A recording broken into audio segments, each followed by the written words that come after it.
जय मसीह सबैलाई। हामी प्रकाशितको किताब अध्ययन गर्छौं। यो किताब धेरैले भन्छन् एकदम सारो छ भनेर, तर कति प्रभुको दासले चाहिँ फेरि भन्ने गर्छन् यो किताब वास्तवमा सारो छैन। किनभने यो कतिखेर सारो हुन्छ भने जब हामी सताउटमा गएको हुँदैनौँ, हाम्रो क्रिस्चियन जिन्दगी एकदम सुविस्तासँग यस आराममा भइरहेको हुन्छ, घटी कमी पनि हुँदैन, कुनै सताउट हुँदैन। त्यस्तो अवस्थामा चाहिँ यो किताब बुझ्नु साह्रो पर्छ भन्छ।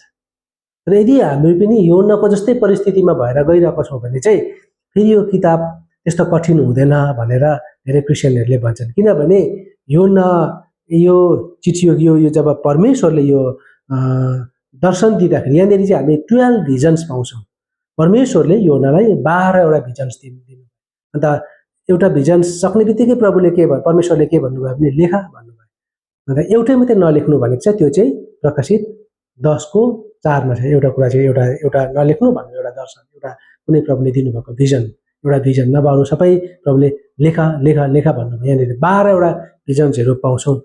अनि यो कस्तो समयमा दिएको भन्दाखेरि यतिखेर रोमको सम्राट चाहिँ रोमको एम्पायर चाहिँ डोमिसियन हुँदो रहेछ।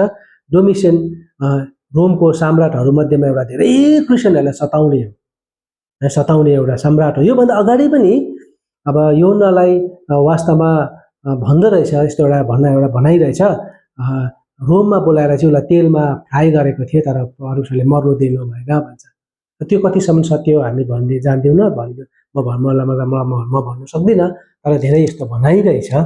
अनि कति प्रभुको दासहरूले पनि हो भन्छन्। जे होस् है, परमेश्वरले मर्नु दिनु भएन यदि हो भने।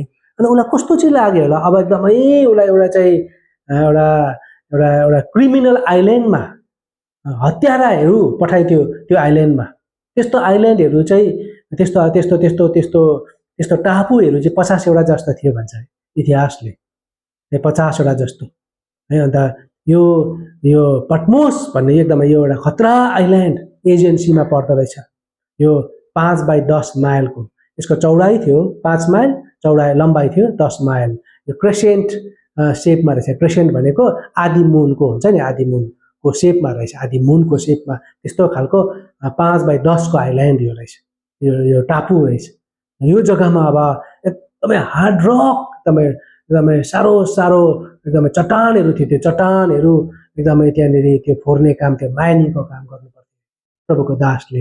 अब हामीलाई थाहै छ प्रभुको दास यूहन्ना त एकदमै टार्गेटेड हो है। ऊ एउटा मामुली होइन, उसलाई त एकदम कुरभन्दा कुर सजाय दिन्छ है। हुनु त उहाँको उमेरले हेऱ्यो भने दया पाए हुने खालको उमेर हो, 90+ भयो, 90-100 को बिचको भन्छ होइन। तर पनि अब यो आइल्यान्डमा, यो टापुमा अब ठुलोले लाइफ इम्प्रिजनमेन्ट, जन्म कैद, त्यो जग्गामा एउटा कैदीले जस्तो एउटा सजाय भोगिरहनु परेको छ। प्रभुको दासको मनमा कस्तो विचारहरू आएन है। विचलित पार्ने कुराहरू काफी थियो, किनभने मण्डलीको अवस्थाहरू हेऱ्यो, मण्डलीको अवस्थाहरू डुब्दै गएको अवस्था होइन। जति पनि उहाँले मेहनत गर्नुभएको मण्डलीहरूको अवस्था पनि राम्रो थिएन। अब यो 7वटा मण्डली यहाँनिर प्रकाशितको किताबमा हामी देख्छौँ होइन। एफिसस, स्मर्ना, पर्गमस, थिएटरा, सार्डिस, फिलाडेल्फिया, लाउडेसिया, 7वटा मण्डलीको अवस्था पनि 5वटाको त एकदमै राम्रो थिएन, 2टाको राम्रो कुरा गर्छ। हेर्नुहोस् त, अवस्थाहरू यस्तो भएर गइरहेको थियो है। एकदमै मण्डलीको दियो पनि निभेको जस्तो नि भन्नु हो भने त्यस्तो अवस्थामा। अनि बाहिर प्रभुको दास पावलले भनेको जस्तो बाहिर लडाइँभित्र डरै डर, मण्डलीभित्र पनि चर्च लिडर्सहरू पनि, अगुवाहरू पनि, पास्टरहरू, गोठालाहरू पनि चुकिरहेको है। त्यस्तो प्रकारको एउटा जुन प्रकारको क्रेडिबिलिटी हुने, त्यस्तो प्रकारको एकदम योग्यता क्षमता भएको एउटा त्यो गुणहरू भएको एउटा अगुवाहरू पनि एकदम प्रभुको दासको मनमा भएला छैन, कस्तो भएको अवस्था छ। अनि यो जब परमेश्वरले यो दर्शन दिँदाखेरि प्रभुको दास यूहन्नाले चाहिँ रङ डाइरेक्सनमा हेरिरहेको थियो भन्छ। किनभने उसलाई जब प्रभु यीशु ख्रीष्टको आवाज सुन्यो, प्रभु यीशु ख्रीष्टको आवाज सुन्दा ऊ फर्किनु पर्यो। त्यसको मतलब उसले रङ डाइरेक्सनमा हेर्नु थालेको रहेछ। हेर्नुहोस् है, 10 मा, I was in the spirit on the Lord's day and heard behind me a great voice. एकदमै म प्रभुको दिनमा एकदम आत्मामा थिएँ। अन्तखेरि पछाडिबाट एउटा आवाज स्वर सुनेको एकदमै है, एकदम ग्रेट भोइस भन्छ, ग्रेट एज अ ट्रम्पेट, ट्रम्पेटको आवाज हामीलाई थाहै छ पुरानो नियममा ट्रम्पेट जहिले सुकै यो फुकिँदैन थियो। प्रभु यीशु क्रिस्ट आउँदा पनि त पहिले यो ट्रम्पेटकै कुरा छ। ट्रम्पेटले एउटा प्रभुको परमेश्वरको एउटा महिमालाई, कमान्डलाई, धेरै कुरालाई सिग्निफाई गर्छ। अन्तखेरि एउटा जजमेन्टलाई पनि देखाउँछ है। तर कतिवटा कुरा प्रभुको आगमनमा पनि त्यसलाई पनि देखाउँछ होइन। ग्रेट भोइस भन्दैछ। ग्रेट भोइस भनेको एकदम कमान्डिङ भोइस है, एकदम अथोरिटेटिभ भोइस, एकदम voice full of dignity, royal voice भनौँ न, त्यस्तो प्रकारको आवाज एकदम एकदम कमान्डले एकदम है। त्यो फेरि कस्तो के भन्नु के सुने भन्दा सेङ म अल्फा र ओमेगा मै हो, I am the first and the last. तिमीले जे देख्यौ write in a book and यो अरू सबै मण्डलीमा, यो 7वटै मण्डलीमा तिमीले पठाइदिनु भनेपछि प्रभुको दास योनाले कतिचोटि लेख्नु पर्यो? 7 चोटि। 7 चोटि लेखेर पुरा प्रकाशित किताब 7 चोटि लेखे, 7 चोटि लेख्नु पर्दो रहेछ। लेखेर हरेक मण्डलीलाई पठाउनु पर्यो नि त, राइट टु द 7 चर्चेस, लेख पठाइदियो तिमीले भनेपछि प्रभुको दासले त्यो काम गर्नु परिरहेको छ। हेर्नुहोस् त। अनि यहाँबाट हामी के बुझ्छौँ भने प्रभुले भन्नुभएको थियो, प्रभु यीशु क्रिस्टले, तिमी चाहिँ विचलित नहौ, I am with you even to the end of age होइन। तिमीलाई म टुरा छोड्ने छुइनँ, तिमी सधैँ तिम्रो साथमा म छु। I will be always working with you. तिमीहरूको बिचमा भएर म काम तिम्रो साथमा हुन्छ। I will be working among you. तिमीहरूको बिचमा भएर म काम गरिरहन्छु। तिमीहरू विचलित नहो, टुरा कहिले छोड्ने छुइनँ। तर यहाँनिर योनाको मनमा भएन। खोइ प्रभु तपाईँले त्यसो भन्नुभएको थियो, तर मण्डली टुरा भएको अवस्थामा छ। म टुरा भइरहेको छु। यहाँनिर कसले बुझ्छ? मलाई सान्त्वना दिने, प्रेरणा दिने कोही पनि छैन। हामीलाई थाहै छ क्रिस्चियनलाई सङ्गति चाहिन्छ। अन्त यहाँनिर एकदम विचलित अवस्थामा, तर परमेश्वरको कति ठुलो योजना हुन्छ। यो विचलित भएको अवस्थामै नि परमेश्वरले एउटा प्रभु यीशु क्रिस्टको महिमालाई सम्पूर्ण प्रकारले झल्काउनु चाहिरहनु भएको छ।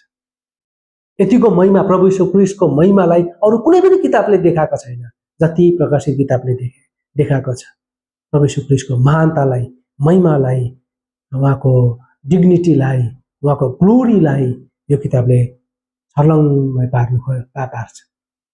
अनि है यो मण्डली जब प्रभुले परमेश्वरले त्यो दर्शन दिनुहुन्छ, प्रभुको दासको मनमा पनि कस्तो भयो होला है।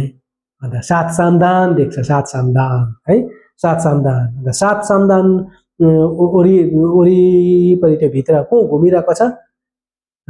एकदम मानिसको पुत्र जस्तो भन्छ। मानिसको पुत्र भन्दैन तर जस्तो भन्छ। भनेको मतलब प्रभु यीशु क्रिस्टलाई अब पुरानो नियममा पनि नयाँ नियममा पनि जब मानिसको पुत्र भन्छौँ, यसले चाहिँ एउटा प्रभु यीशु क्रिस्टको एउटा मेसियानिक र प्रभु यीशु क्रिस्टको एउटा उहाँले एउटा जुन एउटा काम, मुक्तिको काम गर्नुहुने त्यो कुरालाई देखाउँछ। मेसियानिक त्यो एउटा उहाँको मिनिस्ट्रीलाई देखाउँछ है। मेसियानिक मिनिस्ट्रीलाई देखाउँछ। यो दानियलमा पनि छ। अनि तर मानिसको पुत्र जस्तो एकदम प्रभुको महिमालाई यहाँनिर हामी देखिरहेको छौँ। एकदम यहाँनिर 7 सामदानले केलाई भयो? 7वटा मण्डली, 7वटा 7ले जहिले पनि पर्फेक्सन, सिद्धतालाई देखाउँछ, कम्प्लिटनेस। भनेपछि मण्डलीको त्यतिखेरको मण्डलीमा मात्रै होइन, अहिले पनि है, म I am the head of the church, मण्डलीको हेड मै हो। प्रभु हिँडिरहनु भएको, प्रभु घुमिरहनु भएको, मैले देखिरहेको छु, मैले ट्रिमिङ गरिरहेको छु, मैले जे गर्नुपर्छ मैले गरिरहेको छु। म यहाँनिर है, म एकदम म हिँडेँ। अब प्रभुको दास योनालाई लाग्यो होला प्रभुले देख्नु भएको छैन कि क्या हो। प्रभुले भन्नु खोज्नु भएको सबै कुरा मलाई थाहा छ है। मण्डलीको मालिक मै हो है। I still have the authority over the church. I always have that authority. I am the head of the church. मण्डली मेरो शरीर हो, मण्डलीको हेड चाहिँ मै हो। म हिँडिरहेको छु, हिँडिरहेको छु म है। 7 ताराहरू मेरो हातमा छ। प्रभुको हातमा भनेको प्रभुको हातमा 7 तारा, त्यसले मण्डलीको मेसेन्जर्सहरू, दासहरू मेरो हातमा छ, मेरो हातमा छ। I provide for my church, प्रभुले भन्नुभएको। I see very much what is going on in. The हेर्नुहोस् न है, एउटा चर्च एउटा जग्गाको त्यो टर्कीको अब त्यो काम कन्टिन्यू भएन, तर प्रभु परमेश्वरको काम कहिले पनि अन्त भएको छैन। मण्डलीको काम कसरी गर्न? प्रभु यीशु क्रिस्ट मण्डलीको शिर बनेर जबसम्म प्रभु यीशु क्रिस्ट आउनुहुन्न, मण्डलीलाई तयार गरि नै रहनु भएको छ। 7 सामदानको वरिपरि घुमिरहनु भएको छ। ताराहरू उहाँको हातमा छ। सबै उहाँ जान्नुहुन्छ how to provide for the church, how to provide pastors, shepherds, गोठालाहरू, पास्टर्सहरू, शिक्षकहरू, अगुवाहरू, मण्डलीलाई प्रोभाइड गर्ने काम प्रभुले गर्नुहुन्छ। प्रभुले त्यो भन्नुभएको थियो, मेरो हातमा छ, तिमी विचलित नहौ भन्नुभएको क्या त। म एकदम यसको वरिपरि I am in the midst of 7 candlesticks like unto a son of man cloth. अब यहाँदेखि प्रभुको महिमालाई अब यहाँको जब हामी लुगालाई हेर्छौँ एकदम माथिदेखि तलसम्म ढाकेको है, एकदम यहाँ रोयल रोबलाई देख्छौँ, एकदमै राजकीय पोसाकलाई, डिग्निटीलाई, प्रेस्टिजलाई, पवित्रतालाई केही पनि एक्सपोज भएको छैन है। माथिदेखि तलसम्म छाती पाताको कुरा गर्छ, सबै सुनको, सबै सुनलाई थाहै छ हामीलाई, सुनले केलाई देखाउँछ? सुनले एउटा प्योरिटीलाई देखाउँछ होइन, पवित्रतालाई। अन्त त्यसले एउटा अन्त त्यो प्रभु यीशु क्रिस्टको यो झलक हामीले देख्दा प्रभुको रोयल एकदम म राजाहरूको राजा, प्रभुहरूको प्रभु, प्रभुले आफ्नो वस्त्रबाट पनि त्यो देखाइरहनु भएको छ है। पुजारीको पुरानो समयमा पुजारीको जस्तो वस्त्र पनि हामी भन्नु, त्यहाँ एउटा प्रभुले कसरी त चर्चमा त्यो म एकदमै त्यो मेल्किजेडेक म एउटा त्यो एउटा इन्टरसिडिङ एकदमै अन्तर्विन्तीको काम पनि म गरिरहन्छु है। म एकदम वरिपरि म घुमिरहेको छु, वरिपरि घुमिरहेको छु। मेरो हेर त है कपाल हेर, टाउको एकदम सेतोले एउटा पवित्रतालाई देखाउँछ हो। तर सेतोले यहाँनिर कपाल फुलेको सेतो छ, त्यसले एउटा के देखाउँछ भने नि फुल अफ एक्सपिरियन्सलाई पनि देखाउँछ, पुरा अनुभव, सबै कुरा म जान्दछु, एउटा एक्सपिरियन्स, एउटा अनुभवमा गएको एकदम पुरा पाकेको, त्यसलाई पनि देखाउँछ त्यो कुरा है।